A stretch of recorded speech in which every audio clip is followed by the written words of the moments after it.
ಅಲ್ಲಿ ಟಾಪ್ ಅಲ್ಲಿ ಹೋಗಿ ತೋರಿಸ್ತೀನಿ ಬನ್ನಿ ಗೈಸ್. ಸೂರ್ಯ ಹೇಗೆ ಮುಣ್ತಾನಂತ ತುಂಬ ಬ್ಯೂಟಿಫುಲ್ಲಾಗಿ ಕಾಣಿಸುತ್ತೆ. ಬನ್ನಿ ತೋರಿಸ್ತೀನಿ. ಫೈನಲಿ ರೀಚ್ ಆಗಿದ್ದೀನಿ ನೋಡಿ ಗೈಸ್ ಟೆಂಪಲ್ಗೆ.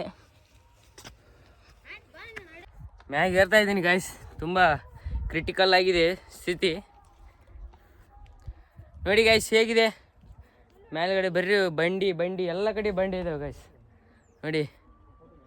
ಇಲ್ಲೊಂದು ಯಾವುದೋ ಬಚ್ಚಿಟ್ಟಿದೆ, ನೋಡೋಣ ಬನ್ನಿ ಗೈಸ್. ಇದಾವಂತ ನೋಡಿ, ಇದಾವನೆ ಕಾಣಿಸ್ತಾ ಇಲ್ಲ. ಇಲ್ಲ ಗೈಸ್, ಅದರಲ್ಲಿ ಯಾವುದೋ ಮರಿ ಎಪ್ಸಂದು ಹೋಗ್ಬಿಟ್ಟಿದೆ ಆಗಲಿ. ವಾವ್, ಸಾಕಾಗಿದೆ ಗೈಸ್. ಸುತ್ತಮುತ್ತ ಬರೀ ಪ್ಯಾನ್ ಆಗಿದೆ ಗೈಸ್. ನಾವು ಗುಡ್ಡದ ಪೀಕಲ್ಲಿದ್ದೀವಿ ನೋಡಿ. ಸೂರ್ಯ ಸನ್ಸೆಟ್ ಆಗ್ತಿದ್ದಾನೆ ನೋಡಿ ಗೈಸ್. ನೋಡಿ ಎಷ್ಟು ಬ್ಯೂಟಿಫುಲ್ ಆಗಿ ಕಾಣ್ತಾ ಇದ್ದಾನೆ ಗೈಸ್. ಸುತ್ತಮುತ್ತ ನೋಡಿದ್ರು ಬರೀ ಗುಡ್ಡನೇ ಗೈಸ್ ನೋಡಿ. ಅಲ್ಲಿ ಎಲ್ಲೆಲ್ಲೋ ನೋಡಿದ್ರು ಬರೀ ಗುಡ್ಡನೇ ಕಾಣಿಸ್ತದೆ ಗೈಸ್. ಇಲ್ಲೊಂದಿದೆ ನೋಡಿ ಗೈಸ್.